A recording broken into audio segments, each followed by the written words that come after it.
ইয়া করেন বাবুর মাথার পিছনে দেন মাইক্রোফোন। হ্যাঁ হ্যাঁ ঠিক আছে বলেন, ওখানে ধরে থাকলে হবে। শুরু করেন। হ্যাঁ জি বলেন।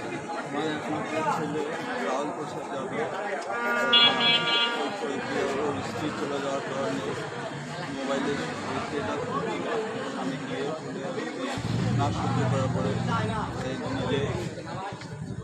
নিজে আত্মহত্যা করে।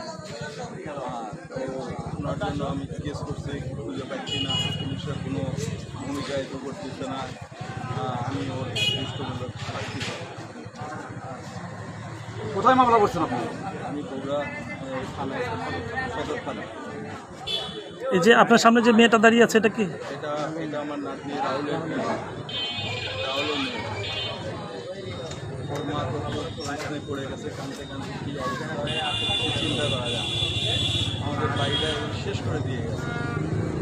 আমার সুন্দর একটা সংসার ছিল, যে সংসার মা যখন করে নিচ্ছে দেন না বিচার চাই,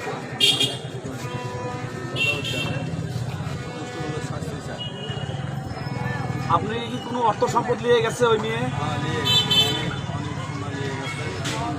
অনেক দিন 1 বছর, আমি আপনার 1 বছর আগে বিয়ে করছি।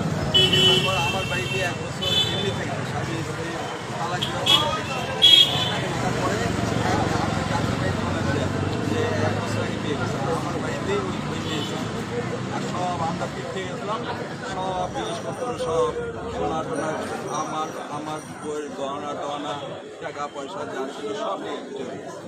আচ্ছা, আমি জানতে পারলাম যে আপনার ওই মেয়েটা, বৌমাটা বিভিন্নভাবে আপনাদের কাছে ট্রাবে ফেলার টাকা আদায় করতো, এটা কি সত্য কিনা? আসত্য। কি সত্য একটু আপনি ওটা বলুন। রাহুলকে জিম্মি করতো, রাহুলকে মানে প্রচার করতো যে আমাকে চিন্তা করে, নিজেকে চিন্তা করে আমি সব কিছু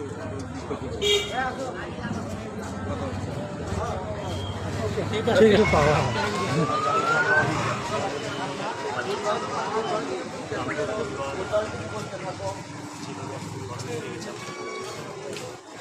আমরা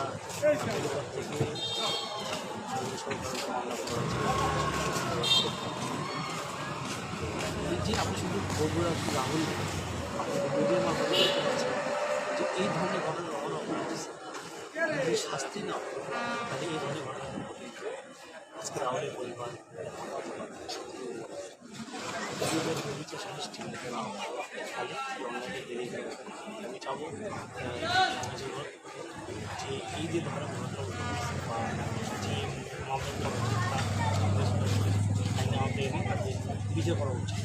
আপনাদের ছোটো মাসুম বাচ্চা আগে রেখে চলে গেছে, আপনি জানেন কি একটা কতখানি প্ল্যান করে কাজ করছে। আপনারা চেষ্টা খেয়াল করেন যে রাহুলের কাছে যখন গেছে তার 1 বছর আগে সে মেয়ে তার বিয়ে করে সে করছে প্ল্যান মোতাবেক আস্তে আস্তে ব্যবসায়ী পরিবার সেখান থেকে করছে আস্তে আস্তে সে বুঝতে পারে না। আমরা হিন্দু ভাষী পরিবার আপনারা জানেন, সে আস্তে আস্তে করে এই পরিবার করে গেছে। আমি চাই আমার সনাতনভাবে মানুষ বাংলাদেশের বৈষম্য থেকে আমি আহ্বান জানাচ্ছি যে এই যে রাহুল বাবা যে মামলা করেছে শাস্তি আলাদা এটা না আনলে, কারণ যে কবে হচ্ছে বিভিন্ন এটাকে আরও বাবা, আমি আমার বাবার হত্যার বিচার চাই। তোমার বাবাকে তুমি কেমন মিস করছো? বাবাকে কেমন মিস করো তুমি? অনেক মিস করি, বাবার কথা মনে পড়ে? অনেক মনে পড়ে। এর জন্য কি তোমার আম্মু কি দায়ী তোমার বাবা হত্যার? হ্যাঁ ভাই।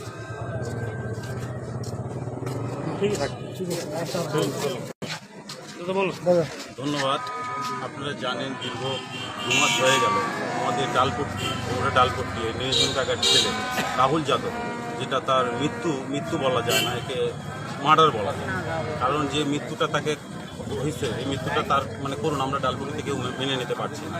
আর ওই যে মেয়েটা যে প্ররোচনা যেটা করেছে, এক জায়গায় সে বিয়ে করেছে 1 বছর আগে, তারপরে যে কাউকে বাড়িতে জানায়নি, এটা আমরা দীর্ঘ 1 মাস 1.5 মাস 2 মাস আগে আমরা জানতে পারলাম যে মেয়েটা বিয়ে করছে, কোর্ট থেকে কাগজ আসছে, সেটা পরে আমরা জানতে পারছি। তো মেয়েটা যে অন্যায় করছে, অন্যায়ের জন্য এর শাস্তিটা তো অবশ্যই পাওয়ার যোগ্য। আমরা থানায় আমরা মামলা করেছি, সদর থানাতে মামলা হওয়াতে এখনো 2 মাস হয়ে গেল। আমরা সরকারের কাছ থেকে এটাই আমরা বিনতি অনুরোধ করছি যাতে তার বিচার হোক। এরকম বিচার যদি হয় তাহলে বাংলাদেশে এরকম ঘটনাগুলো আর ঘটবে না, রাহুলের মতন এরকম আর কোনো ঘটনা ঘটবে না। কোনো আসামি কি গ্রেপ্তার হয়নি এই মামলায়? এখনো পর্যন্ত গ্রেপ্তার হয়নি।